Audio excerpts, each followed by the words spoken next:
बोलिए सतगुरु महाराज की, सच्चे दरबार की।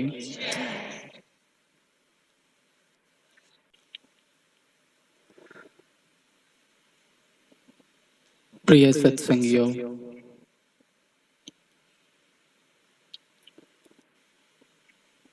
आप सभी हम सभी सत्य के पंथ की ओर निकले हैं। हमारा अहोभाग्य है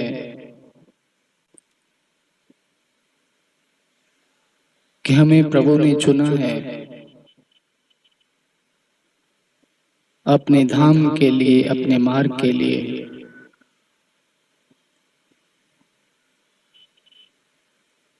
कुछ विशेष देना चाहता है,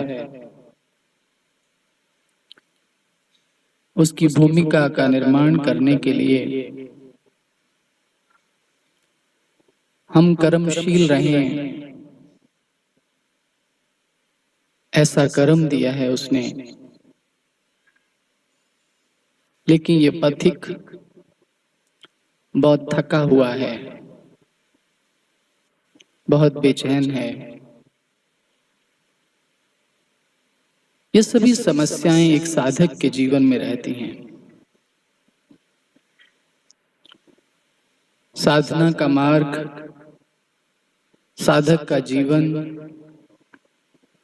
साधक का साध्य,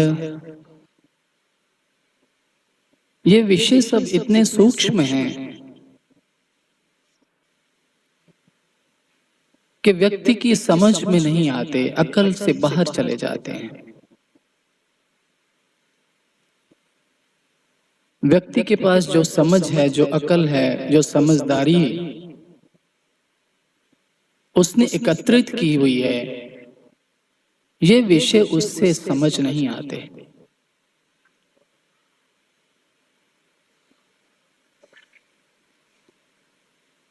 लंकागढ़ सोने का भया, मूर्ख रावण क्या ले गया। रावण तो बहुत विद्वान था, महापंडित था, महाबलशाली था, भक्त था,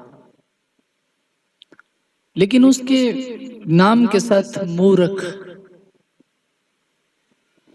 माने वो इस अकल से, इस समझ से उसको नहीं समझ पाया जिसको समझने के लिए आया।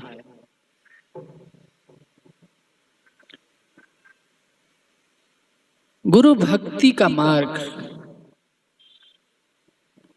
यही एक मार्ग है जिस मार्ग पर चलकर हम स्वयं को,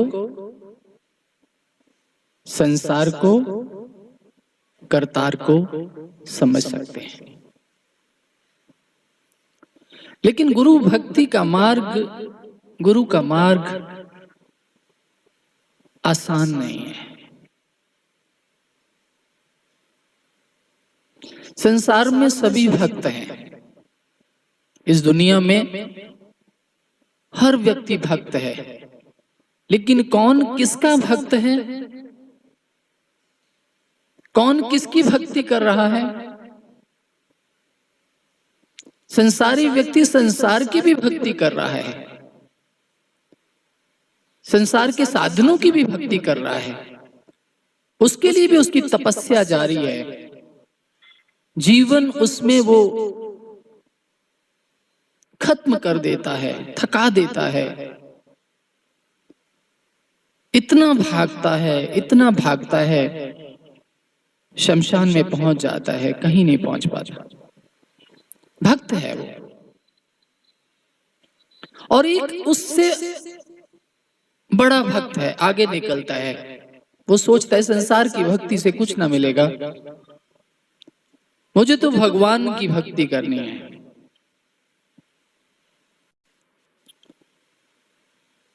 ऐसा भक्त अपने स्वार्थ, अपनी मंशाओं को लेकर भगवान के द्वार पर जाता है, भक्ति शुरू करता है, उपवास शुरू करता है, तीर्थों पर जाता है।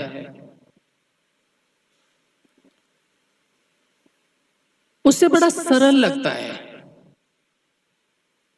भगवान की भक्ति बहुत आसान है, बहुत सिंपल है, और भगवान की भक्ति करने में बड़ा मन लगता है। इसलिए बहुतर लोग भगवान की भक्ति की ओर अगर सर एक कदम और आगे बढ़ाते हैं, चल पड़ते हैं। आप देखेंगे सभी मंदिरों में, शिवालयों में, तीर्थों में खूब भीड़ मिलेगी आपको। ये भक्त हैं भगवान के। इनकी भक्ति के साथ बहुत सारे अपने स्वार्थ हैं, अपनी बातें हैं, अपनी मनमानियां हैं। ये भगवान के द्वार पर उसकी भक्ति करने के लिए चलते हैं, लेकिन वहां भी ये मनमानी करते हैं। जो इनको अच्छा लगता है ये वही करते हैं। भगवान की भक्ति क्यों आसान लगती है? क्योंकि भगवान जड़ रूप में हमारे सामने खड़ा है। वो मंदिर में है, किसी धार्मिक स्थान पे है, या आपके घर के किसी कोने में है। आप उसकी भक्ति करते हैं, आप उसकी पूजा करते हैं, आप उसको भोग लगाते हैं, आप उसको तिलक करते हैं, आप उसको वस्त्र पहनाते हैं। क्योंकि भगवान प्रतिक्रिया नहीं व्यक्त करता, केवल क्रिया हो रही है। आप जो कर रहे हैं, जो अच्छा लग रहा है, जो मन चाहता है, जैसे मन को संतुष्टि मिलती है, हम वो वैसे किए जा रहे हैं। लेकिन वो प्रतिक्रिया नहीं देता, शांत है, जड़ है, मूर्ति है। वो बोल नहीं सकती, वो समझा नहीं सकती, इसलिए हमारी निभ जाती है भगवान के साथ। वर्षों तक निभती है, जीवन भर निभती है। संपूर्ण जीवन हम अपने मन को रिझाने में लगे रहते हैं। ये भक्ति भी हम मन की ही करते हैं, भगवान की नहीं। क्योंकि भगवान से कोई परिचय नहीं है, भगवान की कोई समझ नहीं है, और एक सहयोग मिल गया कि भगवान की ओर से कोई प्रतिक्रिया भी नहीं है। इसलिए आप देखेंगे भगवान की भक्ति करने वालों का जो अभिमान है वो आसमान पर होता है। उनको अपने करने पर इतना अभिमान बढ़ता चला जाता है क्योंकि प्रतिक्रिया नहीं हुई कोई। इसलिए बहुत ही लोग उसमें रम जाते हैं। उनमें से कुछ और जिज्ञासु, संस्कारी, भक्ति संपन्न, जिनका प्रारब्ध है कुछ ऐसा, वो वहां भी शांत नहीं रह पाते, वो वहां भी संतुष्ट नहीं हो पाते। फिर वो और आगे बढ़ने के प्रयास में अपने मार्ग को ढूंढते हैं। ऐसे लोगों को कहीं ईश्वर कृपा करता है, अपना पता देने के लिए संदेश भिजवाता है। ऐसे लोग और आगे बढ़ के गुरु के द्वार पर पहुंच जाते हैं, उस सच को प्राप्त कर लेते हैं, उस सत्य से परिचित हो जाते हैं। लेकिन यहां सरलता नहीं है, आसान मार्ग नहीं है, और मन मर्जी नहीं है। इसलिए ये मार्ग सरल नहीं है, आसान नहीं है, कठिन है। कदम कदम पे कठिनाई है, कदम कदम पे अवरोध है। क्योंकि यहां मन जो चाहेगा वो कर ले, ऐसा संभव नहीं है, निभ नहीं पाएगा। इसलिए गुरु से सबकी नहीं निभती, वो सबसे निभाता है वो, लेकिन हम नहीं निभा पाते, शिष्य नहीं निभा पाता। बहन ने कहा वो प्यार की भिक्षा लेने आता है। क्यों आता है भाई? क्योंकि वो हमसे प्यार करता है, वो हमसे प्यार करता है। हम उससे प्यार नहीं करते, हमारा प्यार कहीं और है, कहीं निहित स्वार्थों में हमारा प्रेम, हमारा स्वार्थों के अंदर हमारा ध्यान, और हम उसी को पूरा करने के लिए प्रयासरत रहते। इसलिए बहुत समय पास रह के भी हम उसे प्यार नहीं दे पाते, और वो जो देना चाहता है वो ले भी नहीं पाते। इसलिए गुरु से सबकी नहीं निभते, गुरु के मार्ग में सब नहीं चल पाते। जो सब पास भी आते हैं वो भी नहीं चल पाते, वो भी पीछे छूट जाते हैं, वो भी रह जाते हैं, वो भी गिर जाते हैं, वो भी भटक जाते हैं, वो भी। उस भीड़ में स्वामी रामकृष्ण परमहंस को उनके शिष्य कहते, महाराज आज आपको सुनने के लिए बहुत लोग थे। तो वो जवाब देते हैं कि नहीं, ज्यादा तो नहीं थे, बहुत कम थे। महाराज भीड़ तो बहुत थी। कितनी भीड़ थी, भाव नहीं थे। कुछ चंद लोग थे जो मुझे सुन रहे थे। ये जो भक्ति का मार्ग है, ये जो गुरु का मार्ग है, ये प्रेम का मार्ग है। और प्रेम त्याग और कुर्बानी का नतीजा है। जहां त्याग है, जहां कुर्बानी है, जहां जज्बा है, जहां जनून है, यहाँ पागलपन है, यहाँ समर्पण है, जहां बेइंतहा श्रद्धा है, प्रेम वहां जन्म लेता है।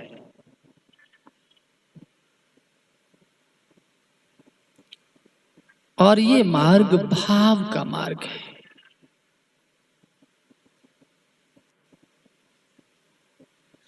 जिस व्यक्ति में जितनी भावना होगी, वो भीतर से ईश्वर के, गुरु के, अपने इष्ट के, परमात्मा के नजदीक चलता चला जाएगा। लेकिन ये भावना कहां से मिलेगी? ये भावना कहां से आएगी? इसके लिए एक वातावरण की जरूरत है। अपनी दिशा को निर्धारित करने की जरूरत है। भक्ति का पथ को कहाँ है? खंडे की धार है, इस पे चलने की तरह है। इस बाल से भी निक्की है, माने महीन है, सूक्ष्म है। यहां अकल काम कर नहीं सकती। और ये भाव से समझ आ सकती है, बुद्धि से नहीं आ सकती। इसलिए गुरु के साथ रहकर भी सारा जीवन कई बार गुरु को समझ नहीं पाते हम। यूदास की बात करते हैं, जो जीसस के साथ, ईसा मसीह के साथ हमेशा साथ साथ। ये वो साधक था जो हमेशा गुरु के साथ रहता है। ये वो साधक था जो चुनिंदा 12 शिष्यों में से एक था, हमेशा गुरु के साथ रहता था।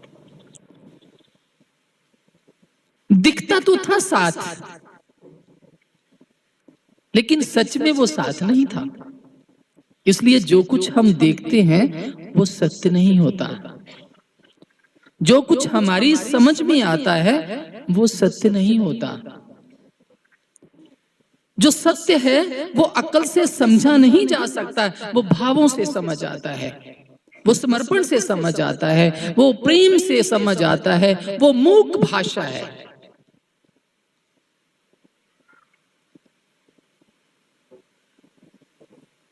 वो यूदास भी कोई हमारे जैसा साधक था, जिसके अंदर कहीं अपनी मैं, अपना अहंकार, अपनी कर्म सिद्धि, अपना स्वार्थ, अकल की दौलत यही है। बुद्धि के पास संपत्ति यही है।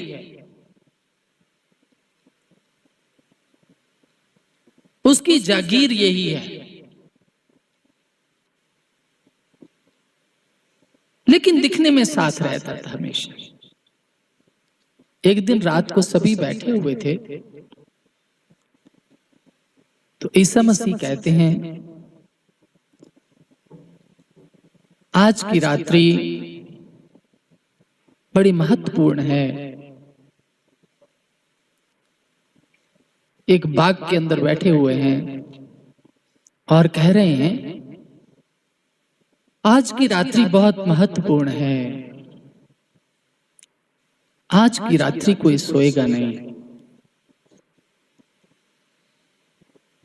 थोड़ी देर बाद देखते हैं कोई साधक झपकी ले रहा है। उन्होंने आगाह किया कि मैंने बोला है कि आज की रात्रि कोई सोएगा नहीं। आज की रात्रि जागने की रात है।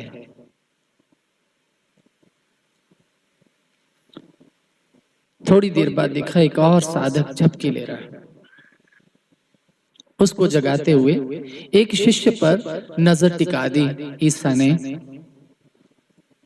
और आंखों से कुछ कह रहे हैं। चेहरे पे मुस्कान है, लेकिन शब्द जुबान पे नहीं आ रहे। आंखें कुछ पूछ रही हैं उस साधक से। अचानक उसे बोलते हैं, सुबह मुर्गे की बांग देने से पहले तुम मुझे पहचानने से इनकार कर दोगे। वो साधक कहता, महाराज मेरा जीवन, मेरी जिंदगी, मेरा सब कुछ आप है। मेरा आपके बिना कोई नहीं है। ईसा मुस्कुराते कहते कि नहीं, देखना, तुम सुबह मुर्गे की बांग देने से पहले मुझे पहचानने से इनकार कर दोगे। सच ऐसा ही हुआ। आधी रात्रि को ईसा मसीह गिरफ्तार कर लिए गए। हाहाकार मच गया। विद्रोही लोग जो पकड़ कर ले जा रहे थे, वो उनके शिष्यों को भी पकड़ने की कोशिश कर रहे थे। सब इधर उधर हो गए। सब हमारे जैसे कई स्वार्थी अपनी जान बचाने के चक्कर में लगे। अचानक उनके हाथ में एक व्यक्ति आया। उन्होंने पकड़ के कहा कि तुम इसके अनुयायी हो? नहीं, मैं इनका अनुयायी नहीं हूं। क्या तुम इसे जानते हो? नहीं, मैं इनको नहीं जानता। इतनी बात सुननी थी कि ईसा ने मुड़कर उसे देखा, फिर आंखों से कुछ कहा, देखा, मैंने तुझे कहा था ना, बांग देने से पहले, मुर्गे की बांग देने से पहले तुम मुझे पहचानने से इनकार कर दोगे। कुछ नहीं कहा, मुस्कुराकर चल दिए। उन्होंने ले जाकर ईसा को सूली पर चढ़ा दिया।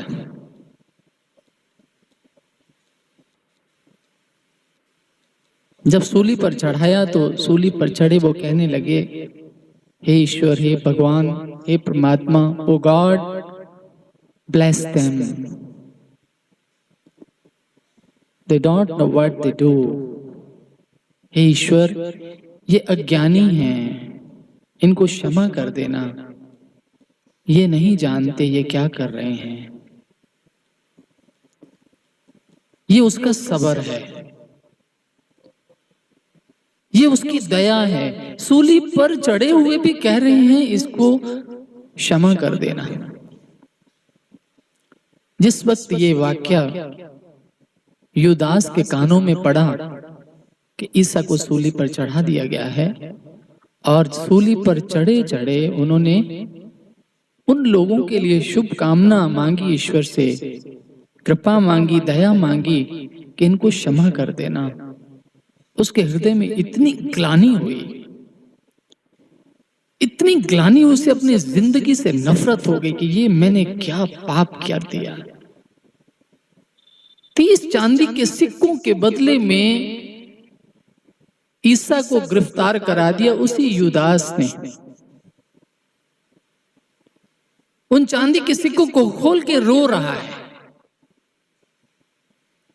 ये शैतान ने मुझसे क्या करवा दिया, ये मेरे मन ने मुझसे क्या करवा दिया, ये मेरे बुरे कर्मों ने मुझसे क्या करवा दिया। मैं कारण बना, वो मुझे प्यार देता रहा, मैं उसको प्यार तो नहीं दे सका, मैंने तो उसे जहर दे दिया। सच में यही तो हम करते हैं। हम उसको क्या देते हैं? हम उसको जहर के प्याले ही तो देते हैं। यहां आकर भी हम उसे क्या भेंट करते हैं? अपने दुख दरिद्र। क्या मांगते हैं? अपने स्वार्थों की तुष्टि। हम उसके सहयोगी थोड़ी हैं, हम तो स्वार्थी लोग हैं। प्रेम में तो मिटा जाता है, हम बने रहना चाहते हैं, बने रहने के लिए प्रार्थनाएं होती हैं। उससे बहुत ग्लानि हुई। उन चांदी के सिक्कों को लेकर भागा उस और जिस व्यक्ति ने उन्हें चांदी के सिक्के दिए थे। बहुत रोया, मैं अपने पापों का प्रायश्चित कैसे करूं, ये चांदी के सिक्के वापस ले लो। उस व्यक्ति ने उत्तर दिया, नहीं, कभी नहीं। ये चांदी के सिक्के हम कभी वापस नहीं लेंगे। इसके बदले में तूने किसी के प्राण लिए हैं, तूने अपने स्वार्थ के कारण किसी का खून किया है। वो उस चांदी के सिक्कों को लेकर जिस जिस के पास भी जाता कि तुम ले लो इसको। मनहूस हैं ये चांदी के सिक्के, लेकिन कोई भी लेने के लिए राजी नहीं हुआ, इनकार किया, नहीं, ये चांदी के सिक्के नहीं। इतनी ग्लानि हुई उस यूदास को कि उसने उसी वक्त अपने आप को फंदा लगाकर फांसी ले ली, आत्महत्या कर ली। वो इस ग्लानि से बाहर नहीं निकल पाया। गुरु भक्ति कोई सरल नहीं है।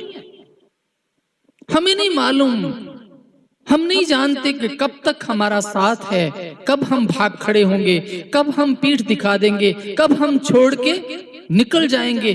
गुरु के साथ तो कोई विरला निभाता है।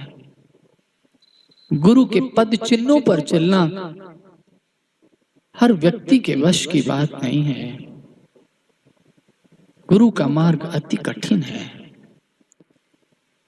यहां प्रेम की आवश्यकता है, यहां भाव की आवश्यकता है, जहां श्रद्धा और विश्वास का सवाल है, यहां निष्कामता की भावना हो, वो तो निभा पाता है। इसलिए ये प्रश्न हो कि लोग ज्ञान लेकर आते नहीं हैं, टूट जाते हैं, दूर हो जाते हैं। भाई, जहां शैतान का खेल चल रहा है भीतर भी और खेल चल रहा है बाहर भी, तो वहां तो इस दहलीज तक भी कोई विरला इंसान ही पहुंचता है।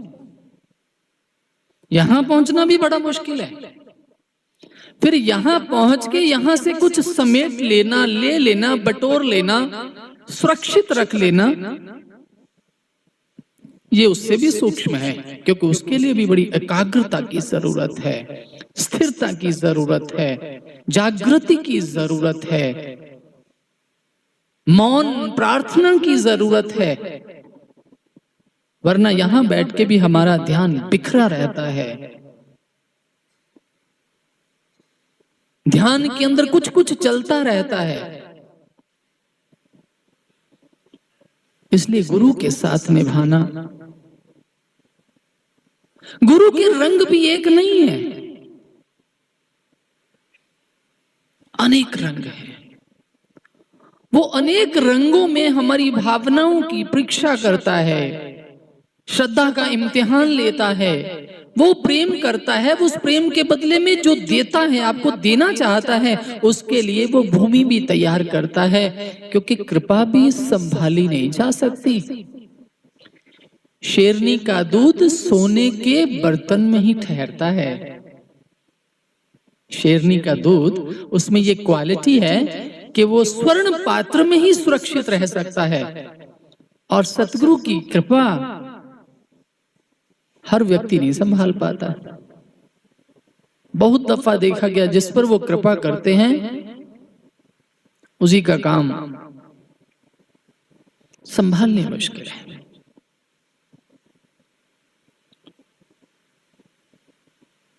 उसके लिए भी सोने जैसा पात्र, शुद्ध,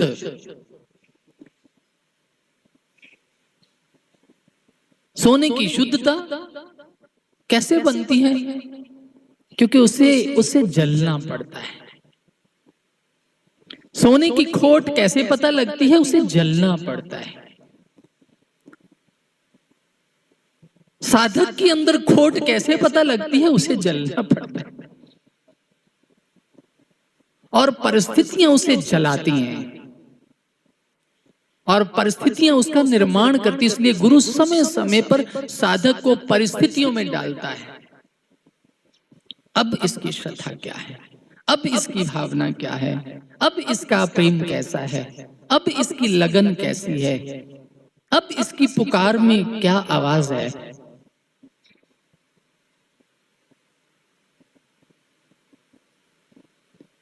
इसलिए उसका व्यवहार कदम कदम पे बदलता है। कभी वो अनजान बन जाता है, कभी वो बात नहीं करता, कभी वो बेवजह भी बात करता है, कभी उसके रंग बहुत हैं। भगवान को मालूम था और जानकी भी जानती थी, भगवान राम भी जानते थे। जानकी ने कहा कि प्रभु मुझे ये स्वर्ण मृग चाहिए, ये सोने की जैसा चमक है इसमें, मुझे ये चाहिए। भगवान तो जानते थे कि मेरी रचना में ऐसा कोई जीव तो नहीं है, लेकिन पीछे गए। रावण का जो भ्रम था वो वास्तविकता में बदल गया कि मैं तो पहले ही कहता था कि ये कुछ नहीं है। जैसी हमारी भाव होते हैं वैसी उसकी मूर्त बन जाती है। जाकी रही भावना जैसी प्रभु मूर्त देखी तैसी। भगवान गए और रावण ने कहा मैं तो पहले, ये जो विचार हमारे अंदर पहले से चल रही होती हैं, गुरु हमारे लिए वैसा ही बन जाता जैसी तस्वीर हमारे अंदर उसकी होती है। इसलिए उसका व्यवहार बदलता रहता है। इसलिए गुरु के साथ निभाना कठिन है। आप उसके साथ रहेंगे तो कदम कदम पर भ्रमित होते रहेंगे। मुझे बहुत पहले की एक बात याद है, 15-16 साल पहले की बात है कि पंजाब में हम 20-21 दिन के लिए महाराज जी ने भेजा था। 1997 की बात है ये। तो एक बहुत बड़े जिम्मेदार के घर हम रुके। बहुत संपन्न व्यक्ति, बहुत बड़ा जिम्मेदार। उसके घर में अस्तबल, घोड़े, उसके घर में गाड़ियां, बड़ी बहुत बड़ी हवेली, कई 100 एकड़ लैंड। उसने ज्ञान लिया था, बहुत हमारे आओ भक्त, बहुत प्रेम दिया, बहुत सेवा की। रात रुके, वहां से हम मलोट भवन में आ गए। तो हमारे स्वामी जी जो मलोट भवन में थे, तो वो हंसते हंसते मुझे बताने लगे कि भाई साहब, ये सिंह साहब जहां आप रुके, कहते जब से नया नया व्यक्ति जुड़ा महाराज जी इससे बड़ी बात करने लगे। बहुत बातें, दर्शन होने लगे, जब जाए दर्शन हो जाएं, जब जाए महाराज जी बुला लें, जब जाए खूब सारी बातें हो जाएं। तो इसको तो साधक के नियम और मर्यादाओं का बोध ही नहीं रहा। गुरु के नजदीक जाना आसान नहीं है, क्योंकि गुरु के पास सारी शक्तियां हैं। वो कभी कभी माया भी डाल देता है। तो उसके अंदर हुआ कि भाई मैं तो शायद इतना बड़ा आदमी हूं, मन है ना, कुछ भी सोच ले। तो वो अपने वहां के सरपंच को कहने लगा कि भाई मैं उस बाबा जी से जुड़ा हूं, चलो मेरे साथ चलो किसी दिन। समय नहीं मिला। एक दिन उस सरपंच जी कहने लगे कि चलो सिंह साहब नूरमहल चलते हैं, आप मेरे पास खाली है समय। तो स्वामी जी बताने लगे कि ये व्यक्ति उनको नूरमहल लेके चले गए। जहां महाराज जी दर्शन देते थे वहां महाराज जी के आसन के नजदीक होके वो सरदार जी बैठ गए और सरपंच साहब को बिठा लिया, आओ मेरे नजदीक बैठो जाए। महाराज जी से हमारी सीधी बातचीत है। कैसे जी? महाराज जी से हमारी सीधी बातचीत है। ये मन में भ्रम, ये मन के अंदर जो धारणा पैदा हो गई, तो वो बहुत खुश था कि आज इतनी नजदीक से और महाराज जी से इतना परिचय है, इतनी जानकारी है इसकी। और भी संगत बैठी। महाराज जी अपने आसन पर आए, बैठे, सब पर अपनी दया दृष्टि डाली। और वो सरदार जी जो बिल्कुल आसन के साथ सटकर बैठे थे, जो कहते थे कि हमारी महाराज जी से सीधी बातचीत है, महाराज जी उन पर दृष्टि टिका के बोले कि सरदार जी आपने ज्ञान कब लिया? आपने ज्ञान लिया क्या? उसकी तो जान निकल गई, ये क्या कह रहे हैं महाराज जी। और सरपंच साहब उसको कौन ही मार के कह रहे हैं कि भाई ये क्या है, तू तो कह रहा था मेरी। महाराज जी वहां से उठ के अंदर चले गए। इतनी सी बात इतना आघात दे गई, सिखा गई कि गुरु का किसी से मिलना, बात कर लेनी, तूने समझ लिया कि गुरु के बहुत नजदीक है। महाराज जी ये परिचय देखे कि मैं इससे अपरिचित हूं, मैं जानता ही नहीं इसको। उससे पूछते तूने ज्ञान लिया क्या? उसको बहुत ग्लानि हुई। थोड़ी देर बाद संदेश आया, महाराज जी ने अंदर बुलाया कमरे। वो कमरे में जाकर पांव पकड़ के जोर जोर से रोने लगे। महाराज आज पहली दफा मेरे बहुत भारी चोट लगी है और मेरी आंखें खुली हैं कि मैं कहीं भ्रम में था। गुरु प्रतिक्रिया देता है, आपकी क्रिया पर वो प्रतिक्रिया देता है, इसलिए गुरु के साथ चलना मुश्किल है। वो डांटता है, टपटता है, हमारे विकारों को, हमारी कमियों को, हमारे दोषों की ओर उंगली उठाकर कहता है कि नहीं, इसलिए भी मुश्किल है।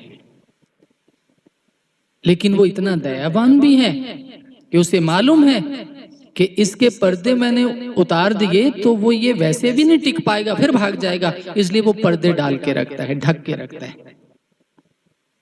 हमारे कर्मों के पर्दे कोई उठा दे तो हम जी नहीं सकते। इतना कुछ अंदर हमने समेट के रखा, संभाल के रखा है। जो चीजें हमें बाहर निकालनी है वो तो अंदर संभाल के रखी हैं, समेट के रखी हैं, दबा के रखी हैं। इसलिए उसकी जो कार्रवाई है उसको खत्म करने के लिए भीतर ही होती। इसलिए गुरु को भीतर जाकर समझा जा सकता है और भीतर ही वो हमारे ऊपर काम करता है। और उसकी नजदीकी भीतर उतर के ही की जा सकती है, शारीरिक नजदीकी से उसे नजदीकी नहीं कह सकते। इसलिए कबीर ने कहा, लाख कोस जे गुरु बसे दीजे सुरत पठाए। अगर लाख कोस की दूरी पर हो आप, लेकिन आपका चिंतन, आपका ध्यान, आपकी याद अगर गुरु चरणों में है तो आप नजदीक हैं। इसलिए गुरु के पथ पर चलने में ये तो एक व्यवहारिक दुविधा है, जहां साधक कदम तर कदम भ्रमित होता है, शंकित होता है, संदेहग्रस्त होता है। लेकिन इसके साथ साथ जैसे जैसे वो आगे चलता है, जैसे जैसे वो संदेहों से निकलता है, उसकी निष्ठा को बनाता है, श्रद्धा को बढ़ाता है, कर्म को करता है, ध्यान मार्ग पर चलता है, सेवा और कर्म को प्राथमिकता देता है, बढ़ता है, पुण्य कमाता है, जैसे जैसे आगे चलता है तो भी साधक के भीतर एक सूक्ष्म अहंकार जन्म लेने लगता है। स्थूल और सूक्ष्म दो तरह का अहंकार होता है।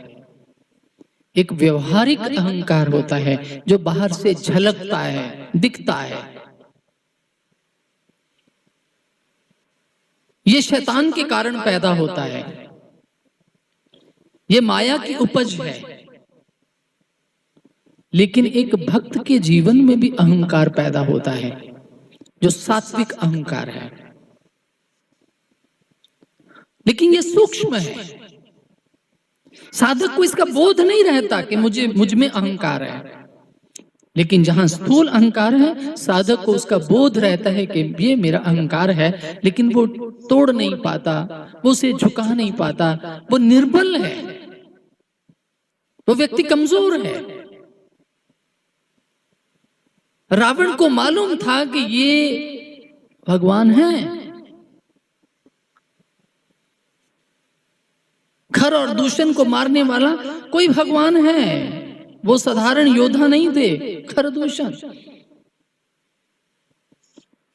रावण को मंदोदरी भी कह रही है, स्वामी ये साधारण नहीं है। रावण को विभीषण भी बोल रहा है कि ये बनवासी नहीं है। रावण खुद भी जानता था कि कोई साधारण नहीं है, लेकिन अपने अहंकार के हाथों हारा रहा हमेशा। ये स्थूल अहंकार है। साधु को मालूम है वो इतना कमजोर है कि वो उस स्थूल अहंकार से ही लड़ नहीं पाता। तो इसका रिजल्ट क्या होता? पतन। इंसान जितने शुभ कर्म कमाता है ना, चाहे वो मन के स्तर पर हो, वाणी के स्तर पर हो, कर्म के स्तर पर, जितने पुण्य कर्म वो समेटता है। देखिए, इंसान अच्छे काम करता है, अच्छी सोच रखता है, ऐसा नहीं कि वो 24 घंटे बुरा, अच्छा चिंतन भी उसके अंदर चलता है, उसके भी पुण्य कर्म बनते हैं। एक भक्त है, वो भक्ति करता है, सेवक है, सेवादार, वो सेवा करता है। जगत मजदूरी देता है तो क्यों राखे भगवान, भगवान मजदूरी नहीं रखता किसी की। ये समझ लेना अच्छे से। संसार मजदूरी की कीमत देता है तो भगवान के लिए कुछ भी करोगे वो रखता नहीं, वो जरूर देता है। वो पुण्य कर्म हमारे अंदर के कोष में कहीं रिजर्व में रहते हैं।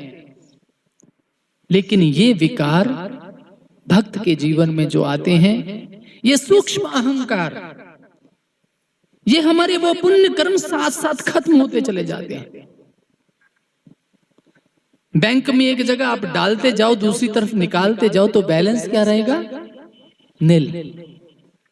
इसलिए जब भक्त मार्ग से भटकता है, साधक मार्ग से भटकता है, अपने स्थिति से गिरता है,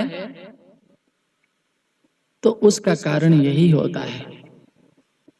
ये केवल साधारण व्यक्तियों के लिए नहीं, साधक, सेवादार, प्रचारक कितने आके लौट गए, भटक गए, उलझ गए, गिर गए।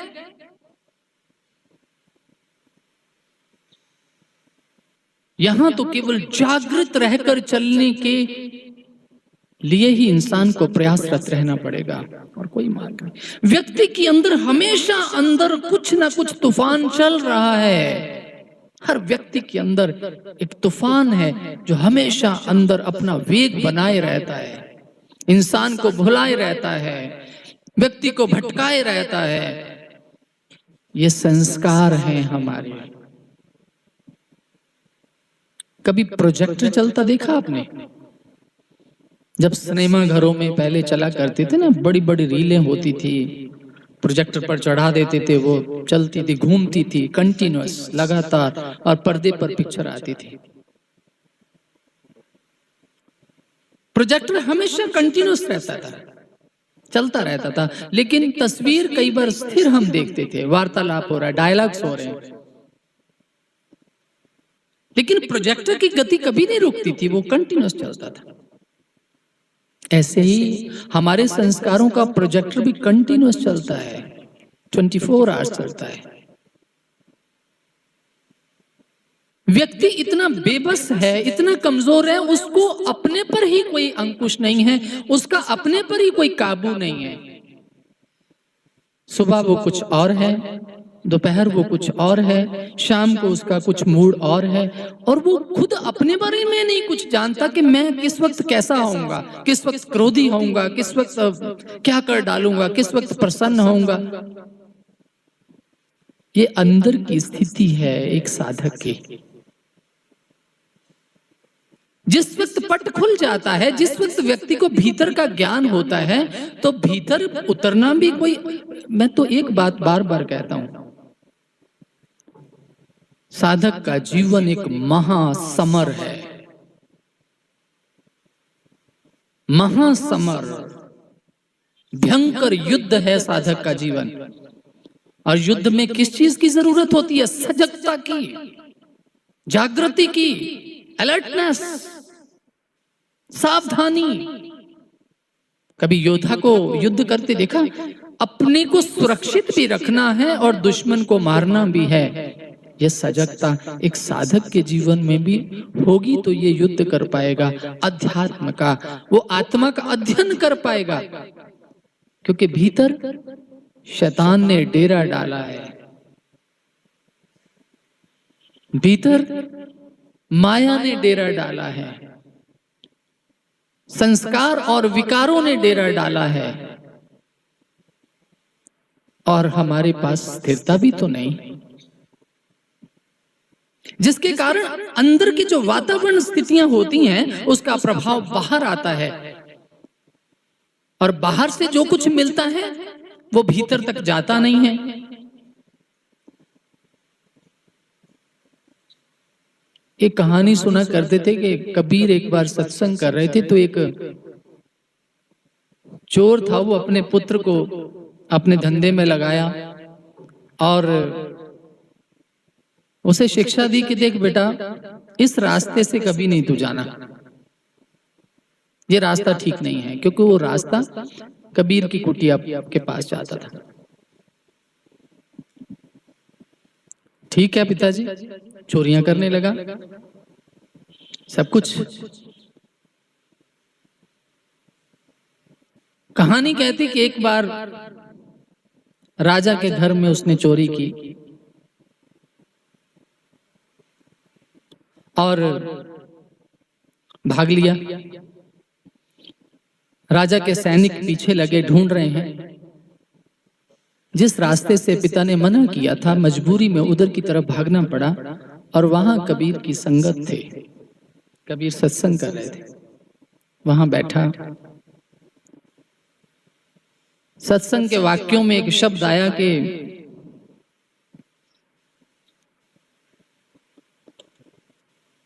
जो देवी होती है, जो ऐसे देवता होते हैं, उनकी छाया नहीं होती। इतने में उसे भागने का मौका मिल गया, निकल गया। छुपते छुपाते आगे वो पकड़ा गया, उसे जेल में डाल दिया गया। पूछने की कोशिश की, नहीं मैंने नहीं चोरी की, मैंने बिल्कुल चोरी नहीं की। तो राजा को किसी विद्वान ने कहा, उसके राज दरबार में थे, महाराज ये जो चोर होते हैं, डकैत होते हैं, ये काली के पुजारी होते हैं, काली माता की पूजा करते हैं ये लोग। तो इसका स्वांग बना के किसी को भेजो, उसके सामने ये झूठ नहीं बोलेगा। किसी को भेजा, उसने अपने रूप को वैसे रचा और उसे कहा कि सच सच बता दे, तू तो मेरा साधक है, तो मेरी पूजा करता है।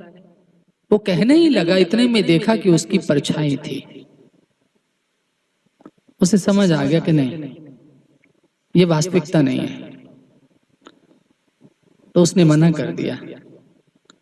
जिसने माता का स्वांग रचा था उसने कहा नहीं नहीं ये चोर नहीं है। बाहर निकल के सोचता है एक इतनी सी बात, साधु की इतनी सी बात ने मेरे जीवन की रक्षा कर दी, मुझे बचा दिया। उसने अपना संपूर्ण जीवन उनके चरणों में सौंप दिया। इस दरबार में तो एक एक बात काम की है, लेकिन हमारी समझ में उतरे तब ना। हमारे जीवन की दशा तो तभी बदलेगी जब दिशा ठीक ठाक से चलेगी। बहुत सारी बातें हैं, बहुत सारी चीजें हैं, मन के स्तर पर बहुत कुछ होता है और हम कहीं वहीं उलझे रह जाते हैं। सज्जनों, ये सूक्ष्म मार्ग है, इसमें अपने आप को सूक्ष्म करना है। और हम तो और पचड़ों में उलझे रहते हैं, और बातों में उलझे रहते हैं, और कमियां देखने में उलझे रहते हैं। ये माया का आकर्षण भी बहुत जबरदस्त है। इंसान के साथ कोई कम कठिन परीक्षा नहीं है, और उस आकर्षण से बच जाओ तो भीतर बड़ा क्लेश है। इसलिए गुरु दरबार में आकर हम एक चीज सीखते हैं, अपने आप पर फोकस करो।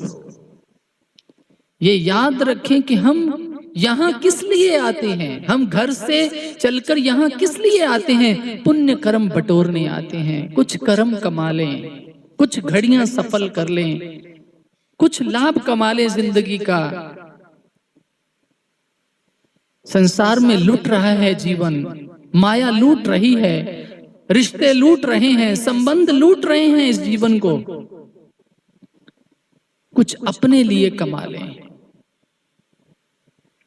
इस भावना को लेकर तो हम यहां पहुंचते हैं कि कुछ पुण्य कमा लें, कुछ घड़ियां सफल कर लें प्रभु चिंतन में, उसके मार्ग में कुछ विकास हो, हमारा आध्यात्मिक तरक्की हो, हमारी आध्यात्मिक विकास हो। कहीं अपने घर में भी 2 घड़ी शांति से बैठे।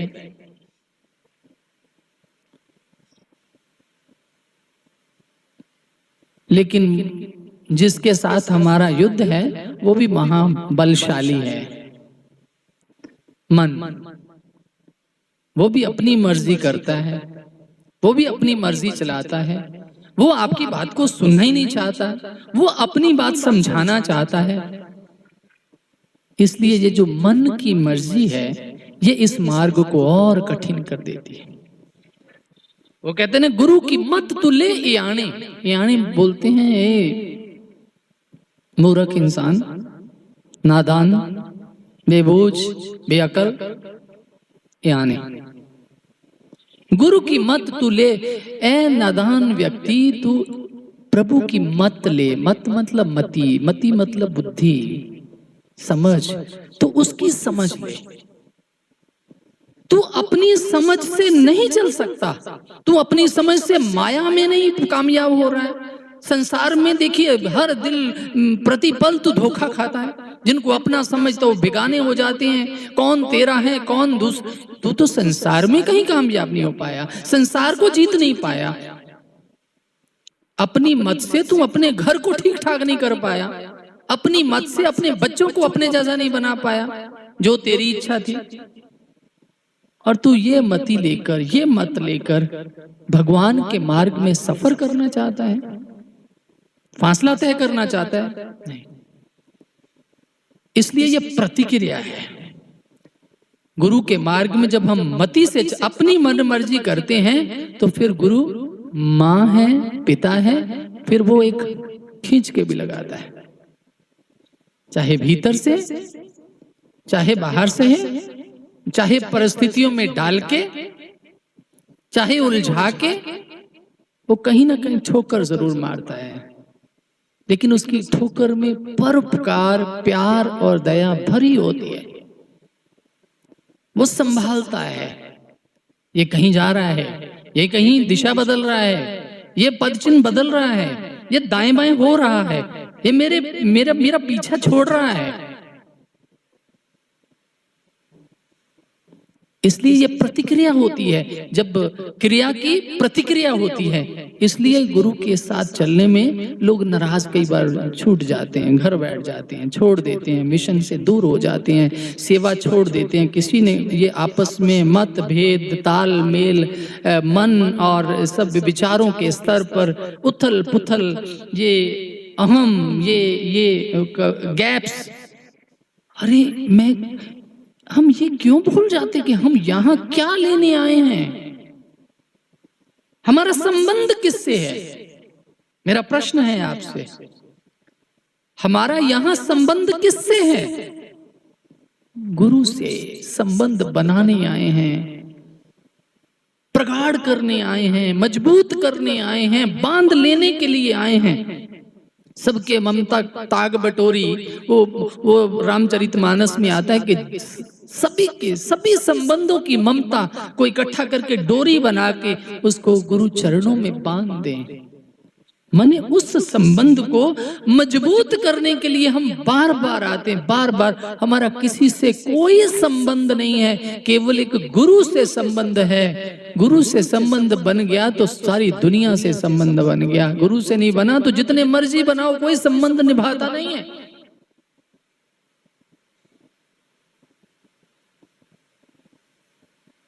फरीदा आप सवारे में मिले, मैं मिलिया सुख हुई। भगवान का एक कितना सुंदर वाक्यात है कि फरीदा, ओ फरीद, आप तू अपने आप को सवार, तू स्वयं को सवार। सवार मतलब साफ कर, ठीक कर, पवित्र कर, अच्छा बना। आप सवारे में मिले, फिर मैं मिलूंगा। दिल का हुजरा साफ कर, जाना के आने के लिए ध्यान गैरों का हटा, उसको बिठाने के लिए, उसके लिए ऐसी सुरक्षित, ऐसी सुंदर, ऐसी व्यवस्थित स्थिति को पैदा करके वो आके विराजमान हो जाए। भाव तेरे पवित्र हो, प्रार्थना तेरी पवित्र हो। ये सब बातें सुनने में बड़ी अच्छी लगती हैं, लेकिन जब इम्प्लीमेंट करनी होती हैं, जिंदगी में जब लागू करनी होती हैं, तो फिर पता लगता है कितना घमासान होता है भीतर। आप सवारे, मैं मिले, मैं मिलूंगा तेरे को, पक्का बात है।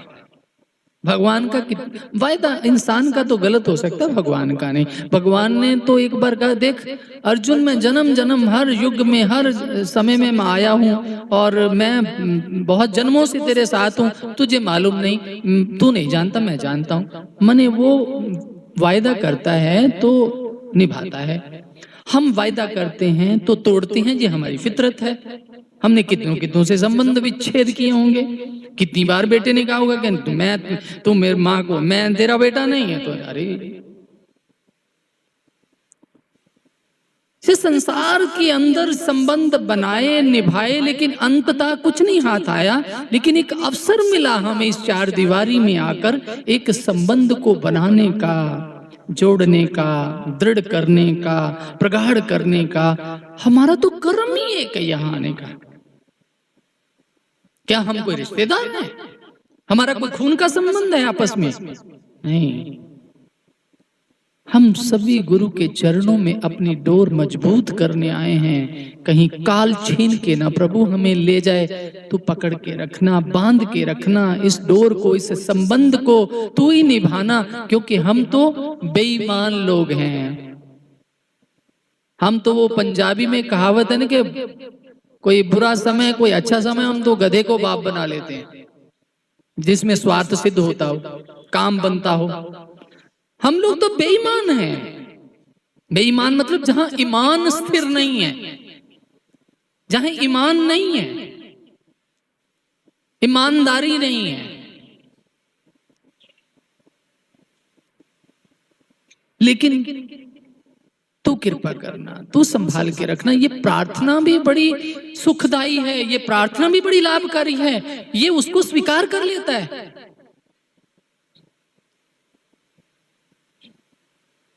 लेकिन यहां आके केवल एक प्रयास तो जरूर करो कि मेरा संबंध गुरु से बन जाए, किसी तरीके से मेरी लग जाए इससे, मुझे इसकी याद रहे, मुझे लेकिन कई बार हम आते सबसे मेल गेल कर, यहाँ आया फटाफट आए, जैसे मशीन होती ना, माथा झुकाया किया मत्था टेका। जिस कार्य के लिए यहाँ आते हैं, जिस संबंध के लिए आते हैं, क्योंकि उससे संबंध बन गया, दुनिया से संबंध बन गया। फरीदा आप सवारे मैं मिले, मैं मिलिया सुख होई, तुझे सुख मिल जाएगा, तुझे सब मिल जाएगा। जब मैं तुझे मिल गया तो सब मिल जाएगा। माने जब तू मुझ पर पूर्ण रूप पर निर्भर हो गया, तुझे कुछ और दिखेगा ही नहीं, तुझे कोई कमी दिखेगी नहीं। मैं मिलिया सुख होई। सुख माने क्या होता है? सुख माने, सु माने होता सुंदर, ख मतलब होता है आकाश,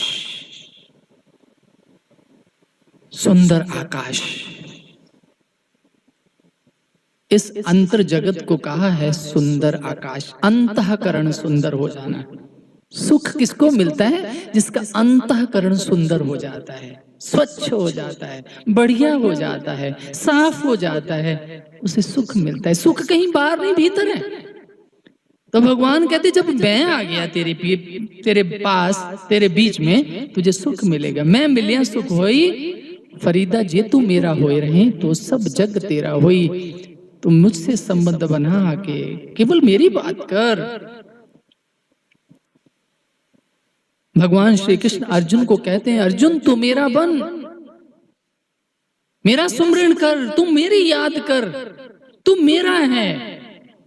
भगवान को बर्दाश्त नहीं है कि इंसान कहे कि मैं किसी और का हूं, क्योंकि वो जानता ये मेरा है। हम भूल गए हैं, हमें पता नहीं है। इसलिए बहन ने कहा ना, वो प्यार तो करता है, हमारा प्यार मांगता। जैसे माँ है, माँ तो प्यार बच्चे से करती है, लेकिन वो बच्चे से प्यार चाहती भी है कि मेरा बेटा भी मुझसे प्यार करे। लेकिन बेटा बेईमान है, बेटा स्वार्थी है। वो सोचता है कि मैं माँ की जेब में जो एंटी पड़ी वो कैसे निकालूं, स्वार्थ पूरा कैसे करूं, मेरा काम कैसे बने। लेकिन माँ एक ही, बेटा बेईमान है, शादी करा लेता, अलग हो जाता, माँ अकेली है, लेकिन माँ की ममता नहीं मरती, वो फिर भी याद करती है। बेटे को याद आए ना आए। दिल्ली के अंदर अभी एक हफ्ता पहले घटना घटी। एक सत्संगी माँ, बहुत निष्ठावान, बहुत प्यार, उसका एक ही बेटा, और उस बेटे ने जिंदगी में कभी माँ को अपने पास नहीं रखा, और माँ का भी इतना भयंकर मोह था उससे। एक ही बेटा, बार बार जाना, और वो पत्नी का पिट्ठू नहीं, माँ को मिलता भी नहीं था। ऐसा एक समय आया कि माँ ने कहा कि अब मेरा जिंदगी में कोई अर्थ नहीं रह गया। उसकी बेटी दिल्ली में ब्याही हुई थी, वो ले आई सत्संग में, सत्संग से जोड़ा। उसने कहा कि माँ अब तू जीवन अपना सुधार ले, बहुत कुछ तूने सब कुछ खो दिया, किसके लिए? ऐसी मालिक की कृपा हुई, ऐसी लगन लगी, ऐसी लगन लगी, बस दिन रात सेवा में रत रहने लगी, सब कुछ भूल गए। एक दिन अस्वस्थ थी तो कहने लगी कि बस मेरी एक ही इच्छा है, जब मैं मर जाऊं ना तो मेरे बेटे को सूचना मत देना, मुझे हाथ मत लगाने देना। मने उस मां की स्थिति कैसी होगी जिसने सिद्धांत ही बदल दिया। मने सदगुरु ने उसके अंदर की ममता ही मार दी, क्योंकि ये ममता तेरा कल्याण नहीं करेगी। तो सदगुरु से प्रेम कर। और सच में अपने जीवन को कैसे, सभी साधकों का हाथ लगा, सभी भक्तों ने उसका सारा किया, सारे काम किए, प्रेमियों ने सब आगे बढ़ के। तो मेरा कहने का मतलब ये है कि वो तो प्रेम करता है, क्योंकि हम नहीं उससे करते, हम नहीं करते। इसलिए हमारा जीवन नीरस, रस रहित लगता है, कई बार बड़ा दुख होता है। हम यहाँ आते तो हैं संबंध बनाने, लेकिन गुरु के साथ संबंध बनता नहीं है, और बहुत संबंध बन जाते हैं गुरु से नहीं। जो बनाने आए वो नहीं बनता, जहां फोकस होना चाहिए उसके प्रति चिंतन कहीं भटक जाता है। फिर क्या होता है, फिर हम कोई बात हो जाती है फिर हम आना छोड़ देते हैं। अरे भाई, भक्ति तो भावना की है, जिसमें भाव है, जिसमें लगन है, जिसके अंदर कोई भी संस्कार हैं भक्ति के, वो निश्चित भक्ति के मार्ग पे चलेगा। कितना सफर तय करता है ये निश्चित नहीं है, पूरा करता है, आधा करता है, बीच में छोड़ देता है, लेकिन वो चलेगा। जो कुछ उसके पास पुण्य, जितनी कमाई, जितने प्रयास हैं, जितनी पवित्रता है, उतना चलेगा। सब कुछ ही सदगुरु पे नहीं छोड़ा जा सकता। God helps those who help themselves. ईश्वर उनकी मदद करता है जो प्रयासरत रहते हैं, पुरुषार्थी रहते हैं, सजग रहते हैं, जागृत रहते हैं। ईश्वर उनकी मदद करता है। जो विलासी हैं, जो आलसी हैं, जो निष्क्रिय हैं, जो ईर्ष्या द्वेष में जलते रहते हैं, जो अहंकार की बंधन में बंधे रहते हैं, वो यहां रह के भी विकास नहीं कर पाते।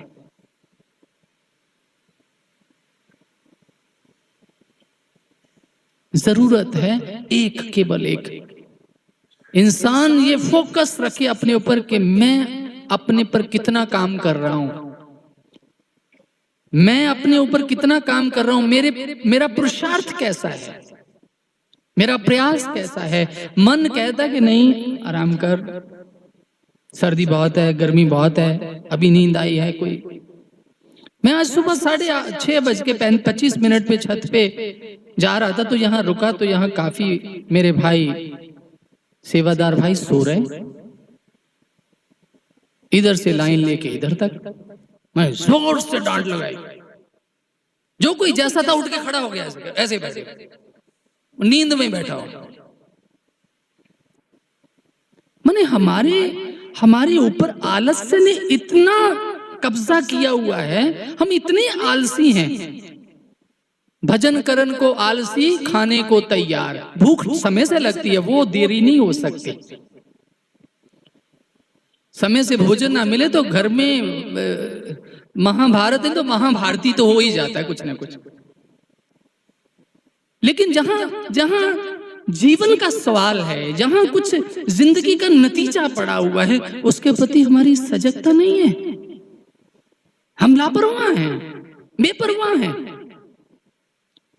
हम इतने बेपरवाह हैं, हमें तो इस साधन को सुरक्षित रखने का भी तरीका नहीं आता जो भगवान ने दिया है। जिस साधन के द्वारा इस भवसागर से तैरना है, माने जिस साधन से भक्ति करनी है, सेवा करनी है, हमें तो इसका भी ख्याल नहीं है। हमें तो केवल ख्याल है, तो केवल ये जो मुंह के अंदर 2.5 इंच का टुकड़ा है ना मांस का, जुबान जो कटर कटर कटर करती है, जो किसी का दिल दुखाती है, किसी की जान निकालती है, किसी का जीवन बेकार करती है, किसी की जिंदगी तबाह करती है, ये चलती रहती है बिना हड्डी, इसमें ना कोई हड्डी है ना कुछ, लेकिन कमाल की इतनी नरम है, लेकिन इतनी दुष्ट है ये।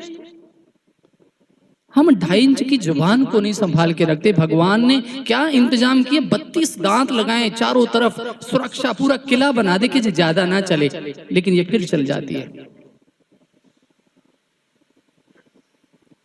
जीवन में संबंध विच्छेद हो जाते हैं, जीवन के अंदर क्या कुछ इससे हो जाता है। इसलिए साधक इसको टांग के रखता है, उल्टी टांग के रखता है। ये टंगी रहे तो ठीक है, सीधी रहती है तो कुछ बोलती है, कुछ मांगती है, और मांगती क्या है कि इसको केवल अपना स्वाद है, इसको शरीर की कोई चिंता नहीं। ये बहुत निष्ठुर है, बेईमान है, ये शरीर का बिल्कुल ध्यान नहीं रखती।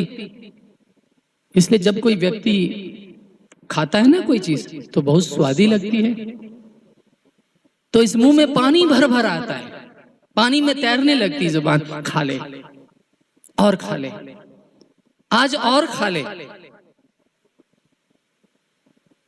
और जो पेट है ना, वो अंदर रोता है, ओ क्षमा कर दे, ओ माफ कर दे, ओ मेरा जीवन तबाह कर दिया तूने। जुबान को कहता, खाती तू है, स्वाद तू लेती, भोगना मुझे पड़ता। और उसके कारण से इंसान की जो विकार है वो एक्टिव हो जाते हैं। आलस्य, इंसान के अंदर बुरी भावनाएं, वासनाएं, ये सब चीजें उसका प्रभाव है। सुबह उठने में नहीं, प्रभु की याद नहीं, इंसान जागृत कहाँ? वो तो सोए हुए भी जागृत रहे। इंसान सोता क्यों है? बॉडी रिलैक्स हो जाए, जो थकान है वो कम हो जाए, सुबह उठ के कुछ उसने और करना है, ऐसा दायित्व निभाने हैं, काम करने हैं। एक योगी तो नींद में भी जागता है, माने उसकी नींद कच्ची है, कुत्ते जैसी नींद है उसकी, स्वान निंद्रा। साधक की नींद कैसी है? स्वान, कुत्ते जैसी नींद हो, हल्की सी आहट से कुत्ता उठ के एकदम देखता है, मुंह उठाता है, वो लगता ही नहीं कि सोया हुआ था। लेकिन यहाँ तो ढोल नगाड़े बज जाएं, या तो सूरज सिर पे आ गया, मुंह पे गर्मी, पसीना निकालने लगता है, फिर भी हम साइड बदल के छत पे सोए रहते हैं। माने आलस ने कितना हमारा जीवन, तो फिर भक्ति कब करेंगे? फिर इस शरीर के प्रति कोई सजगता हो, इसको ठीक ठाक रखना। बीमारियां लग जाती हैं, अपच की बीमारी, सिर दर्द, गैस, घुटने दर्द, फला। अरे भाई, ये इसका हशर हमने ही ऐसा किया, हमने इसके लिए किया क्या है? इस शरीर को तंदुरुस्त रखने के लिए कुछ एक्सरसाइज, कुछ न कुछ करना चाहिए था। हमने इससे भक्ति करनी, सेवा करनी, तंदुरुस्ती प्राप्त करनी है। भगवान ने तो बहुत दी है, लेकिन विकारों ने जिंदगी, हमारा चैन, हमारा आनंद छीन लिया है। तो साधकों, इनसे भी लड़ना है। जीवन एक व्यवस्थित हो, सुंदर हो। जीवन की कोई परिभाषा है, जीने का एक ढंग है।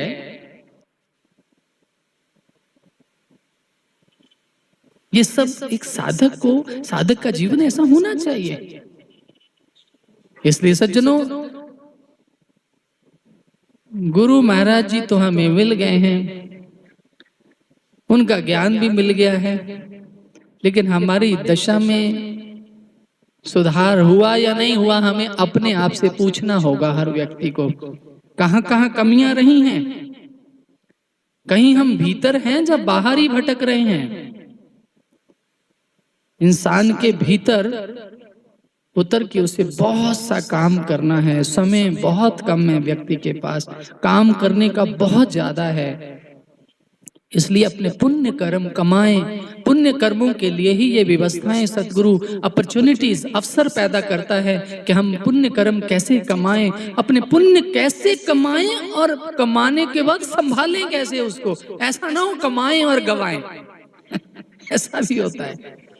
बंदा, एक अंधा व्यक्ति इधर से रस्सी को बना रहा है, वट चढ़ा रहा है, बुन रहा है, रस्सी को पीछे कर रहा है। शाम को जब रस्सी को खींचता तो इतना सा टुकड़ा हाथ में आता, अरे मैं तो दिन भर रस्सी को बनाया, पीछे बछड़ा खा गया ना सारी। पुण्य तो बनाए, वो कर गया ना काम पीछे। तो पुण्य कमाने के साथ उसे संभालना भी है कि मुझसे कोई कर्म ना ऐसा हो जाए, मुझसे कुछ गलती ना हो जाए, मुझसे कोई, क्योंकि कर्म बहुत कठोर होते हैं, कर्म किसी को क्षमा नहीं करते। कर्मों की धार बड़ी तेज होती है, इसलिए कर्म करने बड़े आसान हैं, कर्म का फल भुगताना बड़ा मुश्किल है, बड़ा मुश्किल है। कर्म करते हुए व्यक्ति को पता नहीं लगता वो क्या कर रहा है, लेकिन जब हिसाब देना पड़ता है ना, तो नानी दादी दोनों याद आ जाते हैं। इसलिए हम शुभ कर्म करना है, हमें जागृत साधक बनना है, हमें इन किसी चीजों में उलझना नहीं है। हमारे सामने एक श्रेष्ठ और पवित्र लक्ष्य रखा है महाराज जी ने, और हमें चुना है कि तुम भी सहयोगी बन के करो, काम करो, पुण्य कमा लो। पुण्य कमाने का प्लेटफॉर्म भी सबको नहीं मिलता। बड़े बड़े दुनिया के अंदर ऐसे नामी गनामी बिल गेट्स, जिन्होंने कहा कि अपनी संपूर्ण संपत्ति का 90% चैरिटी में, ऐसे लोग चाहते हैं कि हम पुण्य कमाएं, लेकिन सबको प्लेटफॉर्म तो नहीं मिलता ना। आपको प्लेटफॉर्म मिला है, शुभ कर्म कमाएं, पुण्य कमाएं, अच्छे बने, महान बने, श्रेष्ठ बने, पवित्र बने, चरित्रवान बने।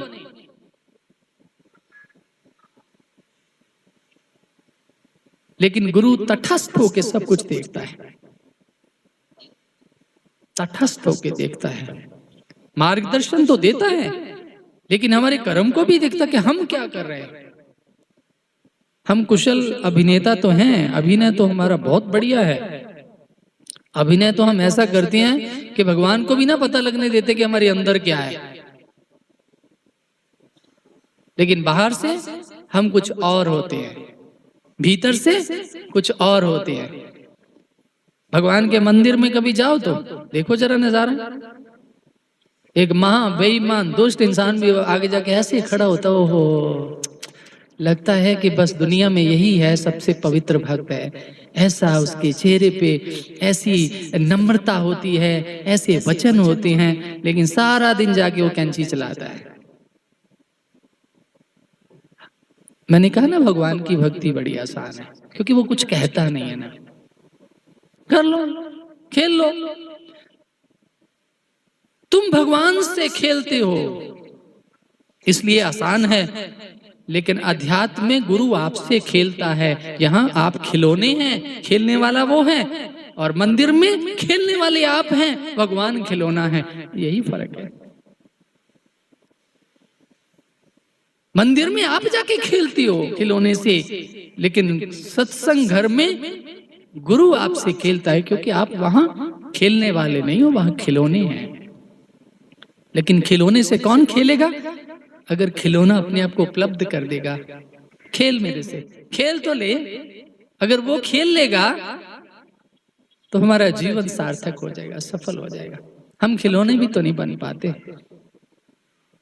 हम सौंप भी तो नहीं पाते। आप गवाइए ताह शह पाइए, अवर कैसी चतुराई।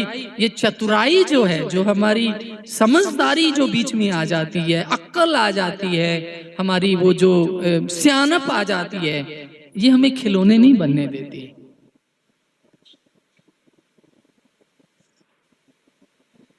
इसलिए खिलौना बनना कोई आसान बात नहीं है।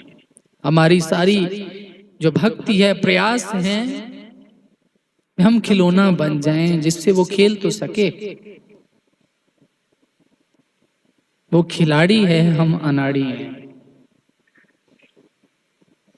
इसलिए यहां आकर एक पुकार, मौन पुकार होनी चाहिए, एक मौन एक प्रार्थना होनी चाहिए। प्रभु मैं क्या हूं, जब मैं जानता हूं, जब मुझसे ज्यादा आप जानते हैं, बस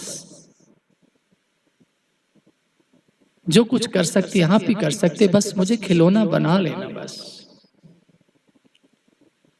मेरे गुनाहों से आप ही मुझे बचा सकते हैं। मैं इस माया से, इन विकारों से, इन संस्कारों से मैं अपने आप को बचा, मैं असहाय महसूस कर रहा हूं, मुझे पकड़ ले प्रभु, तू मुझे संभाल ले, मुझे भीतर से संभाल, मुझे बाहर से संभाल।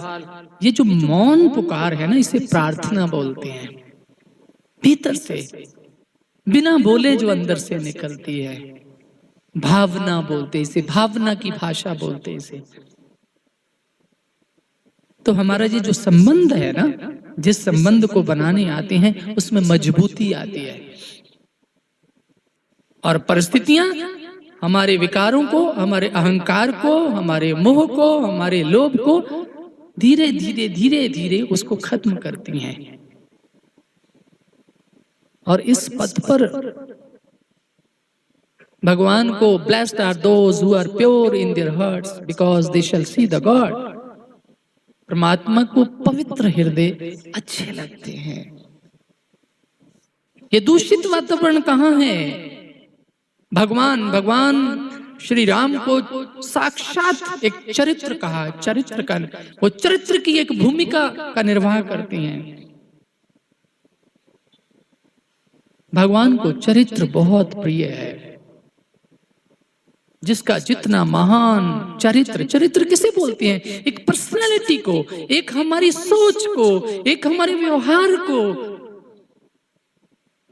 चरित्र का अर्थ केवल वासना से नहीं होता, कंप्लीट पर्सनालिटी चरित्र। हमारे भीतर और बाहर से एक रूपता, परोपकार, दया, प्रेम, फीलिंग्स, ये चरित्र है। हे प्रभु, बस मुझे चरित्रवान बना है। ऐसी प्रार्थना इस दर पर हम रखें। इसलिए जो लोग इस महान ज्ञान को लेकर भी यहां तक नहीं पहुंचते, उनके लिए प्रार्थना करनी चाहिए, प्रभु उनको सम्मति दो, सद्बुद्धि दो, कृपा करो उन पर। ये भी पुण्य कर्म है हमारा, हम किसी के लिए प्रार्थना करते हैं। सर्वे भवन्तु सुखिनः सर्वे सन्तु निरामया, वेदों में भी ऋषियों ने प्रार्थना की। लेकिन सज्जनों, एक बात जरूर मैं कहता हूं, परोपकार की भावना हमेशा व्यक्ति में रहनी चाहिए, लेकिन उसके साथ और उससे पहले केवल अपने पे फोकस रखना चाहिए कि मेरे कहीं पांव तो नहीं उखड़ रहे, मेरे पांव तो सही जगह टिक रहे हैं। अध्यात्म का मार्ग एक ऐसा मार्ग है जहां फिसलन ही फिसलन है। यहां तो कदम टिका के शोर करना पड़ेगा कि टिक गया है, ग्रिप बन गई है, तो दूसरा कदम उठाना, क्योंकि इतनी स्लिपरी है, इतनी फिसलन है। बहुत कठिन डगर पनघट की, इस पनघट की डगर बहुत कठिन है। कैसे मैं भर लाऊं जमुना से मटकी, बारिश के समय में जमुना से मटकी भर के लानी हो, सिर पे बोझ हो और पांव तले फिसलन हो, तो सजगता की जरूरत है, सावधानी की जरूरत है। सत्संगी प्रेमियों, आपसे प्यारा, आपसे प्रिय है, आपसे ज्यादा अपना और कौन हो सकता है? क्योंकि हम सब उस गुरु महाराज जी के चरणों से जुड़े हैं। बेशक हमारा कोई सांसारिक संबंध नहीं है, खून का संबंध नहीं है, लेकिन प्रेम का संबंध है जो पवित्र है, जो एक क्रांति है। हम उस संबंध के नाते सबका भला मांगे, सबके लिए परोपकार की भावना रखें, सबको एक अच्छा समझाएं, ताकि हमारे अंदर एक उत्साह, एक साहस बना रहे। गुरु के पथ पर चलने के लिए साहस जुटाने की रोज जरूरत है, रोज एनर्जी चाहिए, ऊर्जा चाहिए, उत्साह चाहिए। इसके लिए साधना चाहिए, सेवा चाहिए, प्रार्थना चाहिए, तब कहीं हम इस, क्योंकि ये चढ़ाई है, ये चढ़ाई है, चढ़ना है। चढ़ने में सजगता की जरूरत है, चढ़ने में श्रम की जरूरत है, चढ़ने में साहस की जरूरत है। और चढ़ते चढ़ते कहीं सावधानी हट जाए तो फिर व्यक्ति क्या होता है, गिरता है। और गिरने में श्रम की जरूरत नहीं है। जब इंसान ऊपर की चढ़ता है, एक एक सीढ़ी ना चढ़ के सीढ़ी के ऊपर चढ़ता है, चढ़ने में उनको लेकिन आखिरी डंडे पर जाकर अगर वो पांव स्लिप हो जाए तो फिर वो गिरता है। तो गिरता फिर वैसे नहीं है कि सीढ़ियों से नीचे उतर के गिरता है, फिर ऊपर से सीधा ही नीचे आता है। तो गिरने में कोई कुछ करने की जरूरत नहीं पड़ती, कोई श्रम की जरूरत नहीं पड़ती, चढ़ने में ही पड़ती है। लेकिन चढ़ने के लिए हमें ऊर्जा की जरूरत है, प्रार्थना की जरूरत है, एकाग्रता की जरूरत है, सुबह जल्दी उठने की जरूरत है, रात को समय पे सोने की जरूरत है, सुबह समय पर उठकर डट के साधना पे बैठने की जरूरत है। तभी कुछ बनेगा, जागृति रहे। मेरे भाई बहनों, ये तो महाराज जी का कृपा है कि वो अपनी बात को, अपने संदेश को, अपनी किसी भी माध्यम से हम तक पहुंचाएं और हम उसे रिकॉर्ड कर लें। गुरु के विचारों को हमेशा रिकॉर्ड किया करो। और रिकॉर्डर साथ लाने की जरूरत नहीं है। भगवान ने दो रिकॉर्डर दिए हुए हैं, 2 कान दिए हुए हैं, सुन रहे हैं ना? बस इसको समेट के रख ले, कहीं इधर से उधर ना चले जाएं। जैसे संसार की बातें रिकॉर्डिंग करती हो ना, आपको 20 साल पुरानी बात भी याद है, उसने मुझे ऐसे कहा था, उसने मुझे गाली निकाली थी, उसने इस चीज के लिए मना किया था।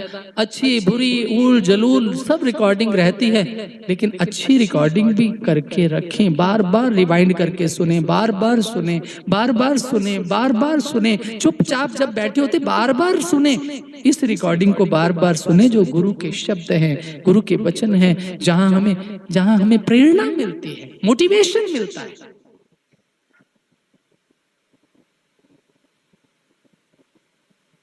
ये कान दिन भर सुनते हैं, जिन चीजों को हम नहीं भी चाहते वो भी सुनते हैं, क्योंकि सुनना इनका स्वभाव है।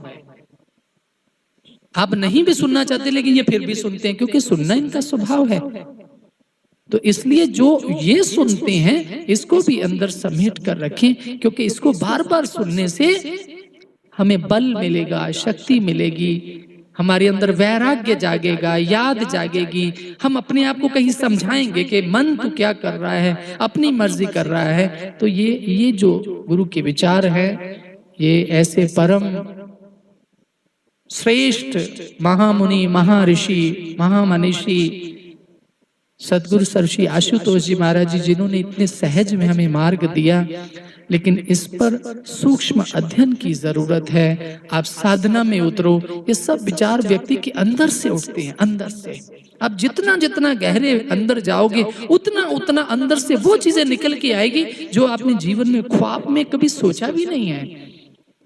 ऐसे महान पवित्र विचार निकलेंगे, क्योंकि वो गुरु की कृपा होगी जो अंदर से मिलेगा आपको। वो शक्ति है जो आपको अंदर से मिलेगी, जो अंदर से इंसान को तगड़ा करके रखेगी, गिरने नहीं देगी, रोने नहीं देगी, विचलित नहीं होने देगी, डिप्रेस नहीं होने देगी। ये शक्ति हमारे अंदर है। इसलिए अंदर का सफर तय करें और अपने चरित्र को महान बनाएं। संपूर्ण चरित्र, संपूर्ण पर्सनैलिटी लगे एक साधक की वाइब्रेशंस हैं। हम तो जीवन भर अपने मन को के तुष्टिकरण में लगे रहते हैं। यहाँ आके भी मन का तुष्टिकरण, मेरी मर्जी हो जाए, मेरी बात चल जाए, अपनी जिद, अपना नाम, अपना ये वे, क्या बड़ा भयंकर बाजार है ये भी। आए थे हरि भजन को ओडन लागे कपास, आए तो थे यहाँ अपना जीवन सुधारेंगे, बढ़िया भक्ति करेंगे, लेकिन किस पचड़े में पड़ जाते। ये भी सब शैतान ही करता है। माया तो इस चार दीवारी में भी अपना काम करती है, लेकिन ये भी सदगुरु की माया है भाई, वो भी परीक्षा लेता है। जो भगवान की माया है, ये कोई अभिशाप नहीं है, ये भी भगवान की है, लेकिन भगवान ने इंसान की परीक्षा के लिए इसकी रचना की है। भाई योग माया तू अपना काम करते रहे ना, इसको उलझा के रख, देखता हूँ तेरी उलझन में रहते हुए भी मेरी याद इसे रहती कि नहीं रहती। तो भगवान, माया भी भगवान की दासी है। जब भगवान अपने बन जाते हैं तो माया भी दासी बन के काम करती है। इसलिए हम अच्छे इंसान बने, अच्छे साधक बने, प्रेमी बने, पवित्र एक वातावरण तैयार हो। आप सबका बराबर घर है, ये आपका इस घर पे समान अधिकार है। इसे अपना घर समझे, गुरु घर, मेरा घर, क्योंकि इस घर से संस्कार लेने हैं। दुनिया में संस्कार नहीं मिलेंगे, संसार के बाजार में संस्कार नहीं मिलेंगे, संसार में संसार ही मिलेगा, लेकिन संस्कार तो गुरु के चरणों में मिलते। यहाँ संस्कार लेने आते हैं हम। इसलिए जब जितनी देर भी हम यहाँ आए, हमारा चिंतन, हमारी एकाग्रता, हमारी दिशा बिल्कुल सिमटी रहनी चाहिए कि नहीं, मैं यहाँ आने का पूर्ण लाभ उठा के जाना है। आए हैं उसके समय का अच्छा प्रयोग करें और उस समय को सफल करें। जो वक्त बन रहा है ना, जो घड़ियां आ रही हैं, जो समय आ रहा है, ये अच्छा नहीं है। ये काल का पहरा है। इस समय ने बाहर भी बहुत कुछ करना है, व्यक्ति के भीतर भी बहुत कुछ करना है। कैसी कैसी श्रद्धाएं उखाड़ेगा ये, कैसी कैसी एक पेड़ को जैसे हिला देते हैं ना, कि पेड़ की जड़ें हिल जाए और धीरे धीरे फिर उसके पत्ते सूखने लगते हैं, पत्ते, ऐसा ये समय का प्रभाव है। इसलिए बिल्कुल एकाग्रता बना के रखनी है। हमेशा अंदर प्रार्थना चलती रहे, हमेशा भाव अंदर समर्पित होते रहे, संसार के काम करते रहो, संसार में ऐसे चलो। कि निकल भी जाए और ना रुके ना उलझे, निकलते चले, जहां से भी रास्ता निकल बनता है बनाते आगे, चरे वेती चलते चलो, कहीं रुको मत, रुकना मत। समय बहुत कम है, सफर बहुत लंबा है, मंजिल बहुत दूर है, इसलिए हमें सजगता की जरूरत है। हम सजग होकर चले।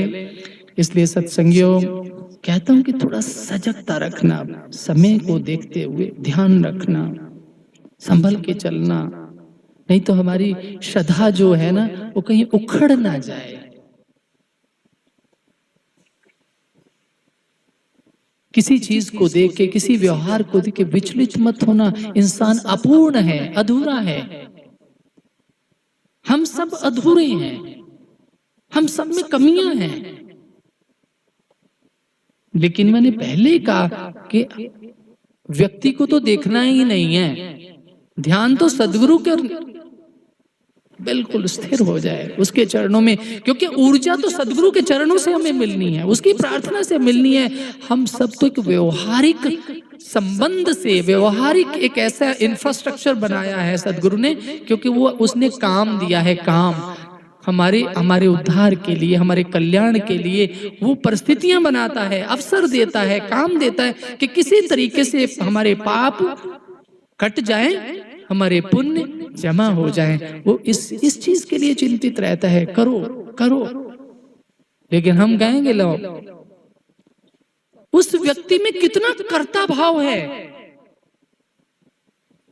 कर्ता समझती है ना, जिसमें मैं होती है, मैं करता हूं सेवा।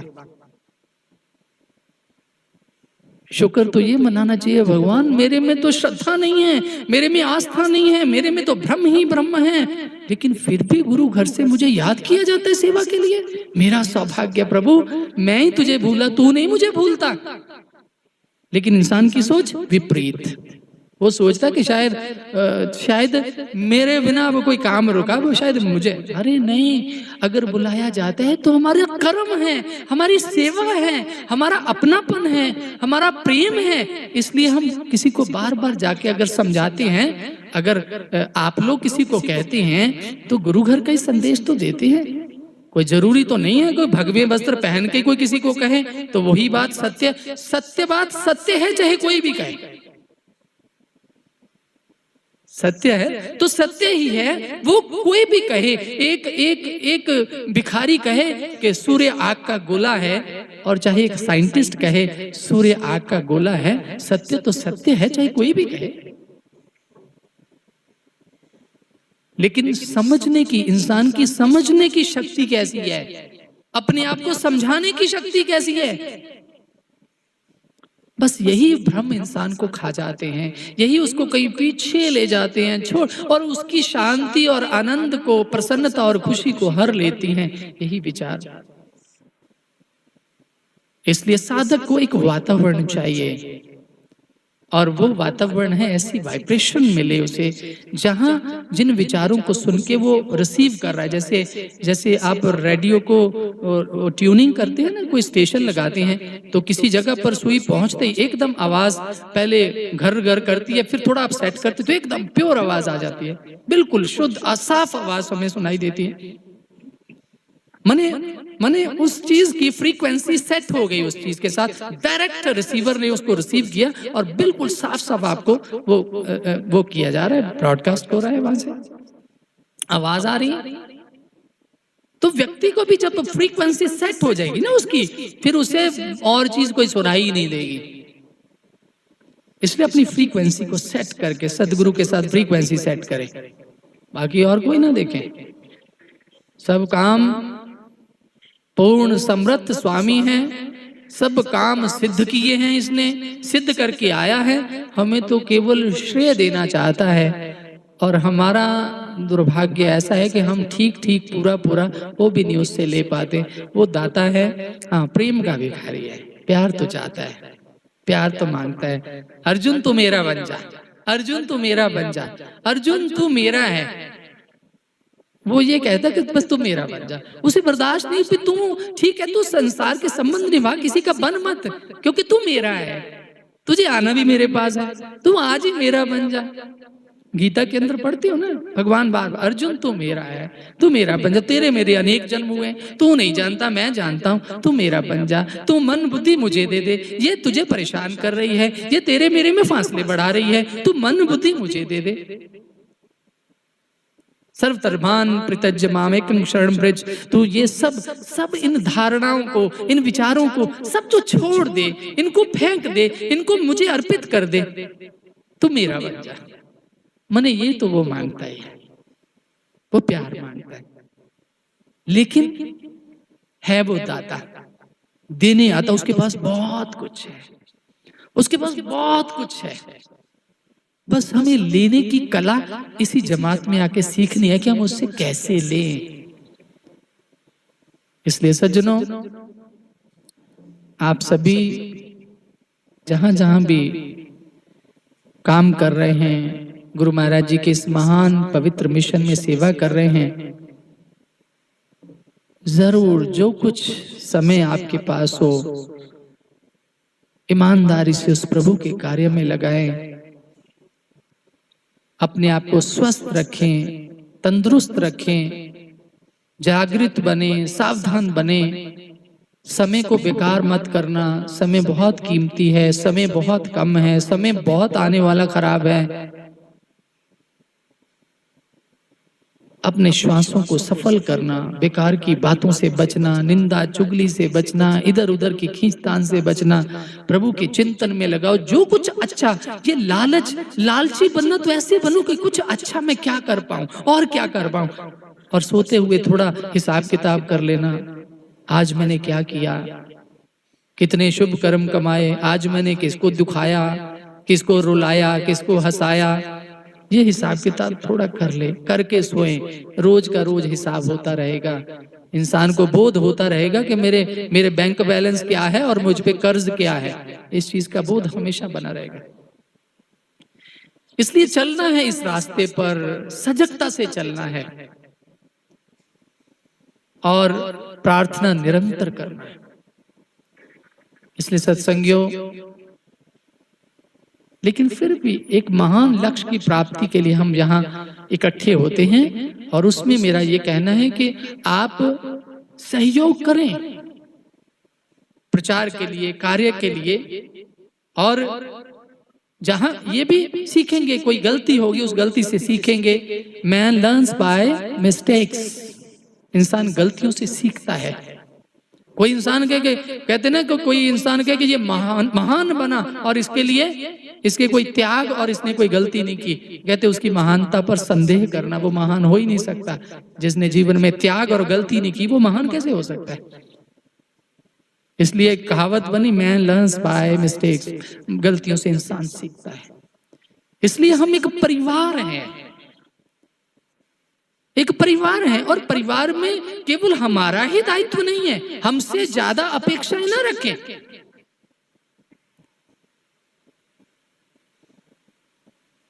आपकी जिम्मेवारियां भी वैसी हैं, आपकी चिंता भी वैसी है, क्योंकि गुरु महाराज जी ने जितना ज्ञान हमें दिया उतना तोल के आपको भी दिया।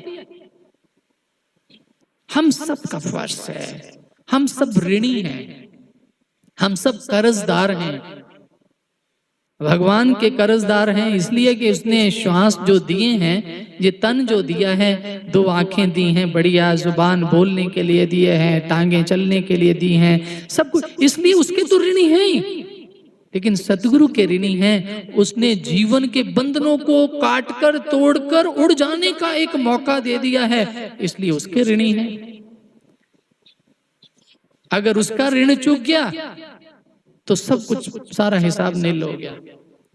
इसलिए हम सब ऋणी हैं, हम सबको इस दायित्व को पूरा करना है, अपनी सेवा, और सेवा निष्कामता से, नाम के लिए नहीं, काम के लिए नहीं, निष्काम।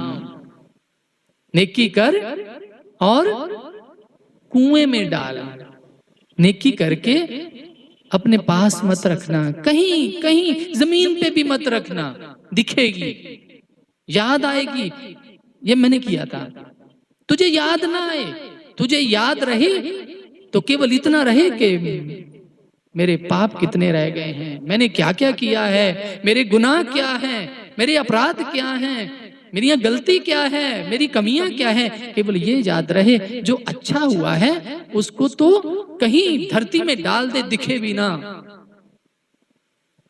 नेकी करो कुएं में डाल, नेकी करके सिर पे मत रखना। बहुत बोझ है इस नेकी का, नेकी निभाई नहीं जाती, नेकी का वजन बहुत है। इसलिए अच्छा काम करें और भूल जाएं, याद वो रखें जो हमसे, जिसे हमें सुधारना है। और इन्हीं विचारों के साथ मैं अपनी वाणी को विराम देता हूँ। बोलिए सतगुरु महाराज की, सच्चे दरबार की। धन्यवाद।